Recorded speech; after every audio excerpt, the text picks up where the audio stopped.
Movie की शुरुआत एक खौफनाक हवेली से होती है, जहां हम देखते हैं कि एक लड़की अपनी जान बचाते हुए भाग रही होती है। हवेली के अंधेरों में वह इधर उधर देखती है जैसे कोई उसका पीछा कर रहा हो। अचानक उसकी नजर एक जगह पर पड़ती है जहां बहुत सारी वायर्स होती हैं। लड़की घबराहट में पास रखी हुई एक मूर्ति उठाती है, उस वायर को अपने गले के गिर्द लपेट लेती है और बिना सोचे समझे नीचे छलांग लगा देती है। सिर्फ चंद लम्हों में उसकी गर्दन कटकर जमीन पर गिर जाती है। उसके बाद सीन शिफ्ट होता है। अब हम मिलते हैं एक वेट्रेस से जिसका नाम एवी है। एवी एक पार्टी में पेस्ट्रीज सर्व कर रही होती है, लेकिन अजीब बात यह है कि कोई भी उसकी पेस्ट्रीज लेने में दिलचस्पी नहीं दिखाता। आज एवी का बर्थडे है। एवी की एक दोस्त उसे गिफ्ट देती है। यह गिफ्ट असल में एक डीएनए टेस्ट किट होती है, जिसके जरिए एवी अपने पूरे परिवार के बारे में सच जान सकती है। घर लौटकर एवी अकेली कमरे में बैठकर मिट्टी से बर्तन बनाना शुरू करती है। काम करते हुए उसके जहन में अपनी माँ की यादें ताजा हो जाती हैं, जो कुछ महीने पहले ही दुनिया से गुजर चुकी होती है।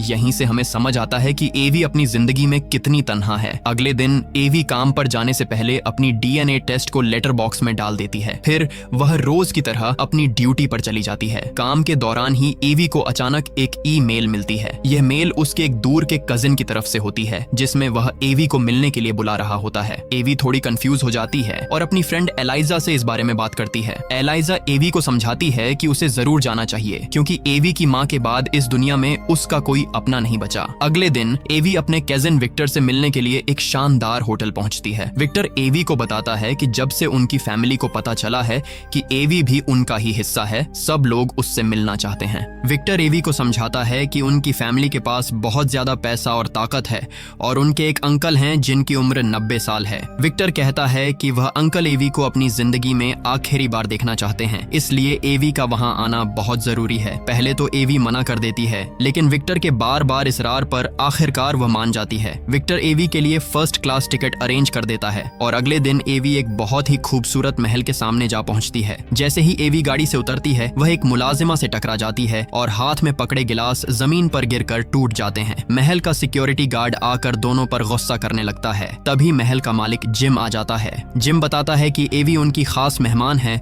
और गार्ड को हुक्म देता है कि उसका सामान कमरे तक पहुंचा दिया जाए। सिक्योरिटी गार्ड एवी को महल के अंदर ले जाता है और बताता है कि वह पूरे महल में घूम सकती है सिवाय लाइब्रेरी के। एवी उस वक्त इस बात पर ज्यादा तवज्जो नहीं देती। एवी अपने कमरे में पहुंचती है, जहां एक बूढ़ी मुलाजिमा होती है। कमरे में दीवार पर लगी तस्वीर देखकर एवी पूछती है कि यह लड़की कौन है। मुलाजिमा बताती है कि एवी से पहले यह लड़की इसी कमरे में रहती थी और कुछ दिन पहले उसकी मौत हो चुकी है। ये सुनकर एवी थोड़ी डर जाती है, लेकिन वह कुछ नहीं कहती। रात को महल में एक बड़ी पार्टी होती है जहां सब लोग मौजूद होते हैं। एवी को सब गर्मजोशी से वेलकम करते हैं, लेकिन सिक्योरिटी चीफ उसे अजीब नजरों से देखता रहता है। पार्टी में दो औरतें आती हैं, एक का नाम विक्टोरिया और दूसरी का नाम लूसी होता है। दोनों एवी से मिलती हैं। विक्टोरिया एवी को ब्लैक देखकर उसकी बेइज्जती करने की कोशिश करती है, जबकि लूसी उससे अच्छे अंदाज में बात करती है और उसे बार की तरफ ले जाती है। तभी जिम एंट्री लेता है और सीधा एवी के पास आकर उसके साथ डांस करता है। बाद में जिम एवी को अपने कमरे में ले जाता है और उसे मिट्टी के बर्तन बनाने की मशीन दिखाता है, जिससे एवी बहुत खुश होती है। दोनों करीब आ जाते हैं, लेकिन खिड़की से विक्टोरिया यह सब देख रही होती है। बाद में विक्टोरिया जिम से कहती है कि वह एवी के बहुत ज्यादा करीब जा रहा है, जिस पर जिम उसे सख्त वार्निंग देता है कि अपने काम से काम रखे। अगले दिन सब औरतें पार्लर जाती हैं। वहां विक्टोरिया एवी को कहती है कि वह जिम के करीब आ रही है और उसे महल के बंद कमरों के राज जान लेने चाहिए। इसी दौरान एक मेड से गलती से एवी के हाथ पर नुकीली चीज लग जाती है और खून निकल आता है। विक्टोरिया फौरन एवी का हाथ पकड़ लेती है और उसका खून चूसने लगती है। एवी को यह बहुत बुरा लगता है और वह विक्टोरिया को वहीं छोड़कर अपने कमरे की तरफ चली जाती है। रात को एवी की आंख खुलती है। वह बाहर निकलकर देखती है कि गार्ड सब मेड्स को इकट्ठा करके काम समझा रहा होता है। तभी लाइब्रेरी की घंटी बजती है। गार्ड एक मेड को लाइब्रेरी भेज देता है और बाकी सबको दूसरे कामों पर लगा देता है। इसी दौरान अचानक एवी की मेड उसके पास आ जाती है, जिससे एवी डर जाती है। मेड उसे कहती है कि वह फौरन अपने कमरे में चली जाए, इस वक्त यहाँ रहना ठीक नहीं। दूसरी तरफ जो मेड लाइब्रेरी की सफाई के लिए गई होती है, वह हेडफोन लगाकर मोमबत्तियां जला रही होती है। अचानक सारी मोमबत्तियां खुद ही बुझ जाती हैं और उसके सामने एक अजीब सी मखलूक आकर उसे मार डालती है। रात को सोने की कोशिश में एवी को एक खौफनाक ख्वाब आता है, जिसमें गर्दन कटने का मंजर होता है। वह घबराकर उठ जाती है और उठते ही गलती से एक गुलदान तोड़ देती है। आवाज सुनकर मेड आ जाती है और टूटे हुए टुकड़े उठाना शुरू कर देती है। तभी दरवाजा खुलता है और जिम अंदर आता है। जिम मेड को वहां से जाने का हुक्म देता है और खुद मदद करने लगता है। एवी बहुत घबराई होती है और जिम से कहती है कि वह आज रात यहीं रुक जाए। जिम मान जाता है और दोनों साथ सो जाते हैं। अगले दिन एवी सबसे छुपकर लाइब्रेरी में जाती है, जहां उसे अपना नाम, फेसबुक आईडी और बहुत से कागजात मिलते हैं। यह देखकर वह नाराज हो जाती है और वापस जाने के लिए बैग पैक कर लेती है। तभी जिम आकर उसे समझाने की कोशिश करता है। एवी कहती है कि अगर उसे उसके बारे में जानना था तो सीधा पूछ सकता था, यह गलत तरीका है। जिम वादा करता है कि अब वह एवी से कोई बात नहीं छुपाएगा और कहता है कि जल्दी तैयार हो जाओ, सब लोग शादी के टेबल पर हमारा इंतजार कर रहे हैं। फिर वे दोनों एक बड़े से हॉल में पहुंचते हैं, जहां सब लोग उनका इस्तकबाल करते हैं। जिम और एवी साथ बैठ जाते हैं। एवी जिम से पूछती है कि जिन लोगों की शादी है वे कहाँ हैं, क्योंकि वह उनसे मिलना चाहती है। जिम कोई जवाब नहीं देता। वह अचानक सब लोगों से कहता है कि वह एक जरूरी बात करना चाहता है। फिर जिम सबके सामने ऐलान करता है कि आज उसकी और एवी की शादी होने वाली है। सब लोग तालियां बजाने लगते हैं। एवी घबरा जाती है और जिम को रोकने की बहुत कोशिश करती है, लेकिन जिम नहीं मानता। जिम खास जाम लाने का हुक्म देता है। एक मेड एक बड़ा सा खाली बाउल लाकर टेबल पर रख देती है। गार्ड फौरन चाकू निकालता है और मेड का गला काट देता है। उसका खून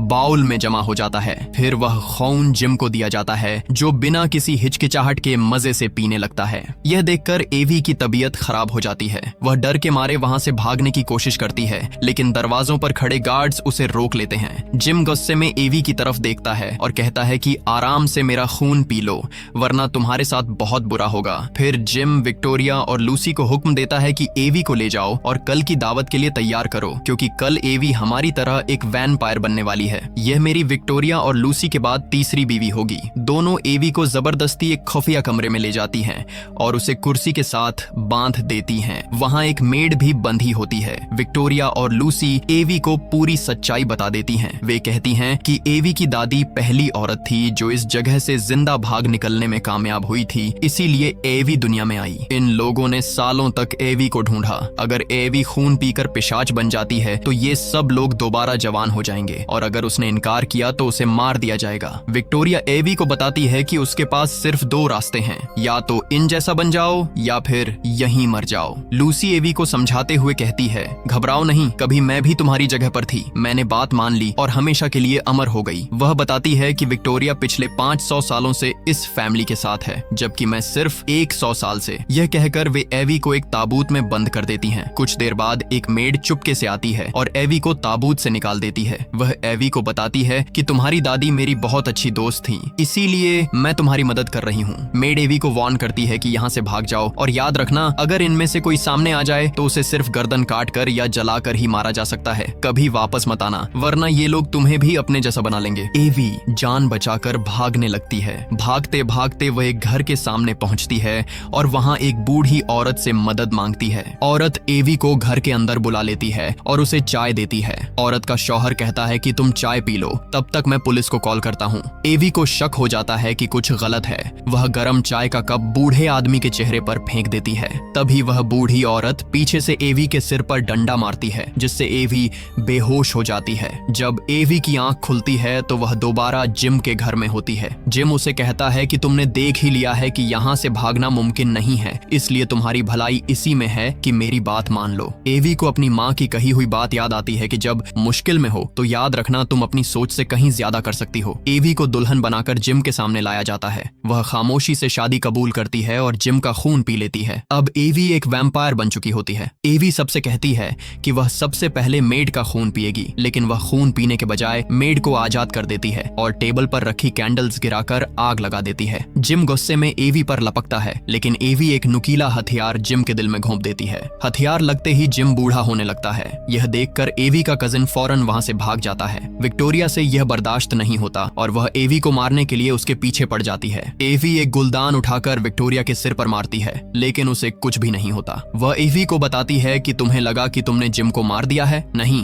अगर वह मर गया होता तो हमारी ताकत भी खत्म हो जाती। फिर वह एवी के सीने में अपने नाखून गाड़ डाच देती है। वह उसे मारने ही वाली होती है कि लूसी वहां आकर पीछे से विक्टोरिया पर वार करती है। लूसी कहती है कि बस बहुत हो चुका, अब मैं तुम्हारे इशारों पर नहीं चलूंगी। वह विक्टोरिया को पकड़कर एक बड़े से भाले में डाल देती है। भाला दोनों विक्टोरिया और लूसी को चीर देता है और दोनों राख बनकर खत्म हो जाती हैं। तभी गार्ड सामने आता है। वह एक भाला एवी के पेट में घोंपने की कोशिश करता है। वह एवी को बताता है कि मैंने आज से कई साल पहले तुम्हारे बाप को बड़ी बेरहमी से मारा था और आज तुम्हें भी उसी के पास पहुंचा दूंगा। लेकिन एवी अब कमजोर नहीं थी। वह उसी भाले को अपने हाथ से तोड़ती है और पूरी ताकत से गार्ड के दिल में घोंप देती है। अब सिर्फ एवी और जिम बचते हैं। जिम एवी से पूछता है कि तुम यह सब क्यों कर रही हो, जबकि तुम्हें तो यही शान और शौकत चाहिए थी। लेकिन एवी उसकी बात नहीं सुनती और जिम को जलती हुई आग में धक्का देकर जला देती है। बाद में एवी बाहर निकलकर पूरे महल को आग लगा देती है। आखिरी सीन में हम देखते हैं कि एवी और उसकी दोस्त वैम्पायरों का शिकार करने एक घर की तरफ बढ़ रही होती हैं। आपको हमारी आज की कहानी कैसी लगी